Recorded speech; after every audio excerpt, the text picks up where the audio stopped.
देखिए दोस्तों, अपनी फार्मा कंपनी में आप अपने प्रोडक्ट सेल करने के लिए किस तरह की सेल्स एंड मार्केटिंग एक्टिविटी करते हो ना, ये बहुत इंपॉर्टेंट हो जाता है, क्योंकि यही सेल्स एंड मार्केटिंग एक्टिविटी ये डिसाइड करती है कि आपकी फार्मा कंपनी में सेल्स कितनी होगी और वो सेल्स आपके लिए कितनी प्रॉफिटेबल होगी। साथ ही साथ ये सेल्स एंड मार्केटिंग एक्टिविटी आपको न्यू कस्टमर कन्वर्ट करने में और जो आपके एग्जिस्टिंग प्रिस्क्राइबर डॉक्टर हैं उनको आपके साथ इंगेज रखने में आपको बहुत ज्यादा हेल्प करती है, और साथ ही साथ आपकी और आपकी कंपनी की रेपुटेशन और इमेज मार्केट में और डॉक्टर के चैम्बर में क्रिएट करती है। और यदि आप आज भी बड़ी फार्मा कंपनीज को देखें तो वो प्रॉफिटेबल और एक सस्टेनेबल बिजनेस जनरेट कर पा रहे हैं, क्योंकि वो एक साथ बहुत सारी new and innovative marketing strategy, marketing activity field में इंप्लीमेंट कर रहे हैं। बट अनफॉर्चुनेटली जो नई फार्मा कंपनीज है या जो नए फार्मा एंटरप्रेन्योर है वो अपनी फार्मा कंपनी में सिर्फ एक ही तरह की एक्टिविटी को प्रेफरेंस दे रहे हैं, वो भी है गिव एंड टेक एक्टिविटी। और इस गिव एंड टेक एक्टिविटी से जो नई फार्मा कंपनी है वो कुछ हद तक इनिशियली सेल्स लेके तो आ जाती हैं, लेकिन वो सेल्स कभी भी सस्टेनेबल नहीं होती, वो सेल्स उनके लिए कभी भी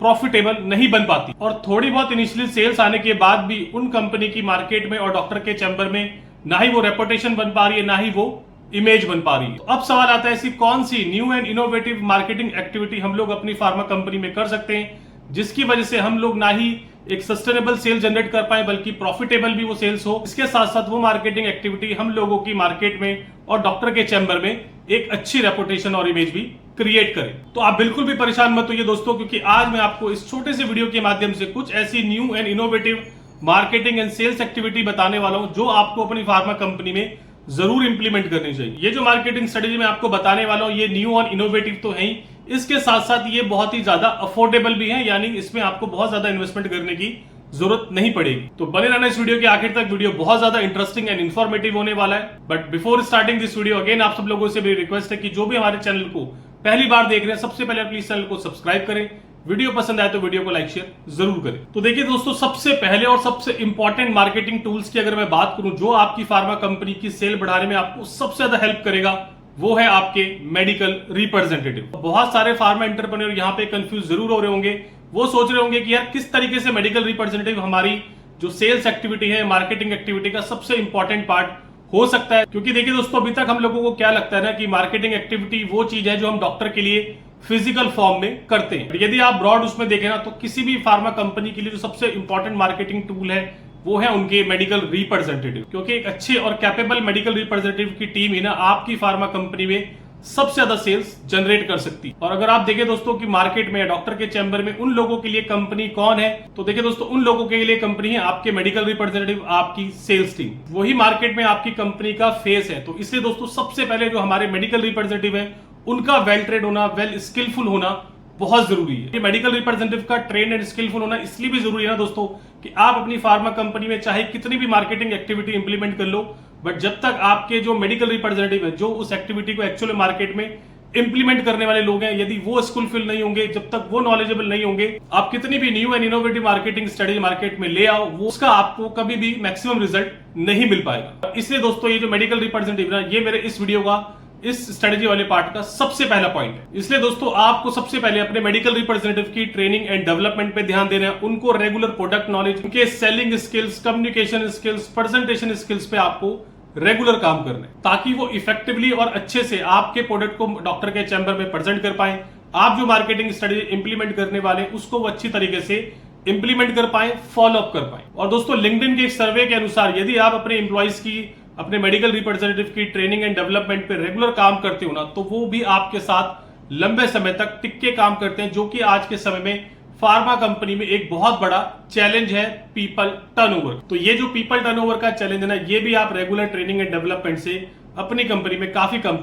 कर सकते हो। अपनी फार्मा कंपनी में मेडिकल रैप के लिए इंपैक्टफुल और इफेक्टिव ट्रेनिंग प्रोग्राम के लिए आप मुझे नीचे दिए गए नंबर पे कांटेक्ट कर सकते हो। नंबर सेकंड, अगर मैं मार्केटिंग एक्टिविटी की बात करूं जो आप अपनी फार्मा कंपनी में ट्राई कर सकते हो और शायद आपने इसके बारे में अभी तक बहुत ज्यादा नहीं सुना होगा, ये बिल्कुल new and latest marketing activity है, वो है डिजिटल प्रमोशन ऑफ डॉक्टर्स। देखिए दोस्तों आज के समय में हर कोई अपना बिजनेस, अपनी सर्विसेज को ऑनलाइन या इन डिजिटल प्लेटफॉर्म पे लेके जाना चाहता है और वो डिजिटली अपने कस्टमर तक पहुंचना चाहता है। और same way with the doctors, doctor भी अपने क्लिनिक और हॉस्पिटल की सर्विसेज को डिजिटली प्रमोट करना चाहते हैं। बट आप लोगों को पता है कि डॉक्टर्स का कितना हेक्टिक शेड्यूल होता है, just because of lack of time, non availability of some responsible person जो उनके बिहाव पे ये सब काम कर सके, इस काम में उनकी हेल्प कर सके। इन सब वजह से डॉक्टर अपने बिजनेस को, अपने सर्विसेज को अग्रेसिवली इस डिजिटल प्लेटफॉर्म पे प्रमोट नहीं कर पाते। और वो कहते हैं दोस्तों कि बिजनेस में यदि आप किसी प्रॉब्लम को आइडेंटिफाई कर लो तो वो आपके लिए सबसे बड़ी अपॉर्चुनिटी बन जाता है। इसलिए दोस्तों एज ए फार्मा कंपनी ना, ये हम लोगों के लिए एक बहुत बड़ी अपॉर्चुनिटी भी है, और पर्टिकुलरली हम जैसे न्यू प्लेयर्स या न्यू फार्मा कंपनीज, और यदि दोस्तों हम लोग डॉक्टरों से बात करके उनकी सर्विसेज को डिजिटल प्लेटफॉर्म या ऑनलाइन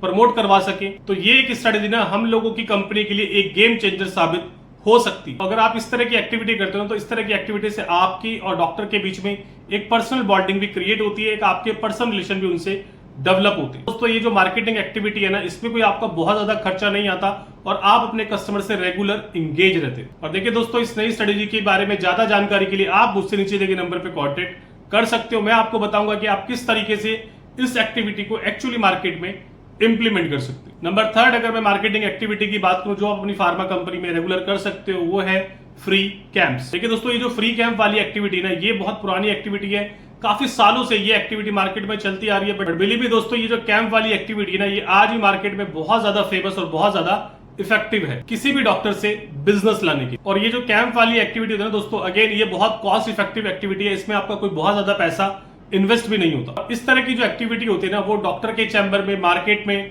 आपकी और आपकी कंपनी की रेपुटेशन क्रिएट करने में बहुत ज्यादा हेल्प करती है। और इस तरह की एक्टिविटी से जो बिजनेस आप जनरेट करते हो, वो बिजनेस हमेशा सस्टेनेबल होता है, वो बिजनेस हमेशा आपके लिए प्रॉफिटेबल होता है। आज के समय में अगर मैं बात करूं तो बहुत सारे फ्री कैंप्स के ऑप्शन आप डॉक्टर्स को दे सकते हैं, like free sample camp, free health checkup camp, जहां पे आप BMD camp, sugar camp, neuropathy camp, haemoglobin level check camp, thyroid checkup camp, free ECG etcetera etcetera, बहुत सारी चीजें आप डॉक्टर्स को free camp as a offer कर सकते हैं। इसके अलावा भी दोस्तों बहुत सारी साइंटिफिक एक्टिविटीज हैं जो आप मार्केट में अपनी सेल्स बढ़ाने के लिए डॉक्टर चैम्बर में कर सकते हैं। और इस तरह की कैंप रिलेटेड जानकारी के लिए दोस्तों आप मुझसे नीचे दिए गए नंबर पे कांटेक्ट कर सकते हैं। नंबर 4, अगर मैं मार्केटिंग सेल्स एक्टिविटी की बात करूं जो मार्केट में आप डॉक्टर्स के लिए कर सकते हो, वो है CME एंड मीटिंग। देखिए दोस्तों, CME का मतलब होता है कंटिन्यू मेडिकल एजुकेशन। तो देखिए दोस्तों, यदि आप अपनी फार्मा कंपनी में इन CME या डॉक्टर्स मीटिंग को स्पॉन्सर करते हो, उनमें पार्टिसिपेट करते हो, तो ये एक बहुत ही इफेक्टिव वे है। एंड पर्टिकुलरली जो नई फार्मा कंपनीज हैं उनके लिए ये एक्टिविटी बहुत ज्यादा हेल्प करती है, क्योंकि किसी भी नई कंपनी के लिए जो सबसे इंपॉर्टेंट होता है ना, वो होता है डॉक्टर का ट्रस्ट गेन करना। और बिलीव मी दोस्तों, ये जो CME और डॉक्टर्स मीटिंग में यदि आप as a new company participate करते हो ना, तो ये आपकी कंपनी की रेपुटेशन, आपकी कंपनी का ट्रस्ट बनाने में, डॉक्टर फर्टिलिटी में आपको बहुत ज्यादा हेल्प करती है। ये CME और डॉक्टर मीटिंग में पार्टिसिपेट करने के लिए आपको क्या करना होता है, आप मार्केट में जिस भी स्पेशलिटी के डॉक्टर्स को टारगेट कर रहे हो, उस स्पेशलिटी के आपके एरिया में जो की ओपिनियन लीडर होते हैं, या इसके अलावा आपके एरिया में बहुत सारी डॉक्टर्स की एसोसिएशन बनी होती है, उस एसोसिएशन के जो प्रेसिडेंट होते हैं उनसे आपको रेगुलर मिलना होता है। और फिर सही समय आने पर इस तरह के डॉक्टर से आपको CME पार्टिसिपेशन या डॉक्टर मीटिंग पार्टिसिपेशन के बारे में बात करनी होती है। और इन CME में डॉक्टर्स क्या करते हैं कि उनकी स्पेशलिटी में कोई भी नया डेवलपमेंट हो रहा है, कोई भी नई टेक्निक्स आ रही हैं, तो डॉक्टर क्या करते हैं कि वो 1-2 घंटे के लिए किसी कॉमन प्लेस में मिलते हैं और वो इन सब न्यू फाइंडिंग या न्यू डेवलपमेंट को डिस्कस करते हैं। डॉक्टर्स को इन CME से फायदा होता है कि उनको नई डेवलपमेंट, नई टेक्निक सीखने को मिलती है, जिससे कि उनकी ओवरऑल नॉलेज बढ़ती है। और फार्मा कंपनी का ये फायदा होता है कि उनको एक साथ इतने सारे डॉक्टर एक जगह मिल जाते हैं, जिनसे वो वहां पे इंटरेक्ट कर पाते हैं और अपने रिलेशन डेवलप कर पाते हैं। बट देखिए दोस्तों, किसी भी CME को ऑर्गेनाइज करने के लिए ना, एज ए फार्मा कंपनी आपको बहुत सारी तैयारी पहले से करनी होती है, क्योंकि सबसे पहले आपको ये देखना होता है कि जो ये CME में डॉक्टर टॉपिक लेने वाले हैं, उस टॉपिक से आपका प्रोडक्ट किस तरीके से रिलेट कर पाएगा। क्योंकि देखिए दोस्तों, ये जो CME होती है ना, इसको करने के लिए आपका ठीक ठाक पैसा इन्वेस्ट हो जाता है, और जब तक आपको अपने प्रोडक्ट से इस CME को रिलेट करना नहीं आएगा, आपके पास वो थॉट प्रोसेस, वो प्लानिंग नहीं होगी, तब तक आपको ये CME कंडक्ट कराने का कोई बहुत ज्यादा बेनिफिट नहीं मिलेगा। सेम वे होता है दोस्तों with doctor meeting. Doctor meeting में क्या होता है दोस्तों कि जैसा कि बताया कि हर एक एरिया में एक डॉक्टर्स की एसोसिएशन बनी होती है, और ये जो एसोसिएशन है ना, ये साल में 2 से 3 बार एक physical meeting, get together organise करते हैं। और ये जो डॉक्टर की एसोसिएशन होती है ना, ये इस तरह की मीटिंग में फार्मा कंपनी को मौका देती है अपना एक स्टॉल लगाने के लिए, जहां से आप अपने प्रोडक्ट का प्रमोशन कर सकते हो। अगेन दोस्तों, इस तरह की मीटिंग में पार्टिसिपेट करने से आपको यह फायदा होता है कि आपको एक ही जगह बहुत सारे डॉक्टर मिल जाते हैं, और वहां पे आप उनसे इंटरेक्ट कर सकते हो, अपने पर्सनल रिलेशन डेवलप कर सकते हो। और देखिए दोस्तों, ये CME और बिजनेस मीटिंग, ये दोनों तरह की एक्टिविटी आपकी मार्केट में रेपुटेशन, इमेज बनाने में बहुत हेल्प करती है, साथ ही साथ आपको बिजनेस जनरेशन में भी काफी हेल्प करती है। बट जैसा कि बताया मैंने दोस्तों कि इन दोनों तरह की एक्टिविटी करने के लिए आपको कुछ तैयारी पहले से करनी पड़ेगी ताकि इस एक्टिविटी का आपको मैक्सिमम बेनिफिट मिल सके। और देखिए दोस्तों, यदि आप भी सीएमई या डॉक्टर मीटिंग में पार्टिसिपेट करना चाहते हो, आपको क्या तैयारी करनी चाहिए, किस तरीके से आप इसका मैक्सिमम बेनिफिट उठा सकते हो, यदि आप ये सब चीजें जानना चाहते हो तो इसके लिए दोस्तों आप मुझसे नीचे दिए गए नंबर पे कॉन्टेक्ट कर सकते हो। नंबर 5 एंड आखिरी सेल्स एंड मार्केटिंग एक्टिविटी की मैं बात करूं तो वो है ओपिनियन ऑफ KOL यानी की ओपिनियन लीडर्स। देखिए दोस्तों, इस तरह की जो मार्केटिंग एक्टिविटी होती है ना, ये जो बड़ी फार्मा कंपनी है, ये एक्टिविटी वो लोग बहुत ज्यादा करते हैं। इस तरह की एक्टिविटी में क्या होता है कि आप जिस भी स्पेशलिटी के डॉक्टर्स को कवर कर रहे हो, उस स्पेशलिटी में ना कुछ डॉक्टर ऐसे होते हैं जिनका उस पर्टिकुलरली एरिया, डिस्ट्रिक्ट, स्टेट या नेशनल लेवल पे बहुत ज्यादा नाम होता है। वो बहुत ज्यादा फेमस होते हैं और जितने भी जूनियर डॉक्टर हैं या नए डॉक्टर हैं, उनके जो ट्रीटमेंट पैटर्न है उसको वो फॉलो करते हैं। तो देखिए दोस्तों, जैसी आपकी रीच है और उस रीच और आपकी रिक्वायरमेंट के हिसाब से आप यह अपने एरिया के जो ये की ओपिनियन लीडर्स हैं, इनसे कांटेक्ट करते हो, इनसे मिलते हो और जो भी आपका प्रोडक्ट है उस प्रोडक्ट के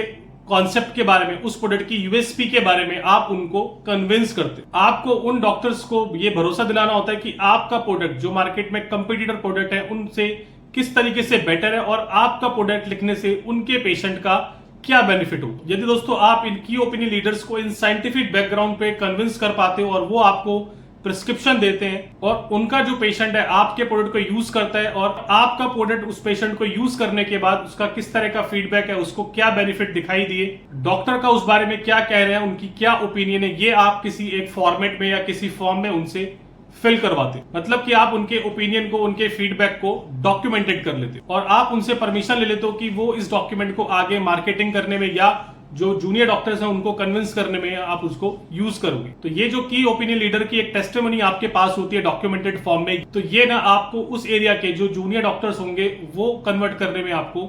बहुत ज्यादा हेल्प करती है। और इस तरह की एक्टिविटी ना पर्टिकुलरली जब कोई नया मॉलिक्यूल या कोई नया प्रोडक्ट ऐसा यूएसपी वाला लॉन्च होता है, तब फार्मा कंपनीज बहुत ज्यादा करती है। बट अगेन दोस्तों, इस तरह की एक्टिविटी करने के लिए ना आपको बहुत एक अलग तरह की साइंटिफिक नॉलेज, एक अलग तरह की एक्सपर्टीज चाहिए होती है ताकि आप इन बड़े डॉक्टरों को कन्विंस कर पाओ। देखिए दोस्तों, इस तरह की एक्टिविटी एक नई फार्मा कंपनी किस तरीके से एग्जीक्यूट कर सकती है, इसके बारे में भी ज्यादा जानकारी दोस्तों आप मुझसे नीचे दिए गए नंबर पे कॉन्टेक्ट कर सकते हो। तो देखिए दोस्तों, कोशिश करिए मैंने इस छोटे से वीडियो के माध्यम से आपको new and innovative marketing strategy बताने की। होप दोस्तों आपको ये वीडियो पसंद आया होगा। आपको वीडियो कैसा लगा कमेंट सेक्शन में अपनी राय जरूर दीजिए। थैंक यू दोस्तों, हैव वेरी ग्रेट डे।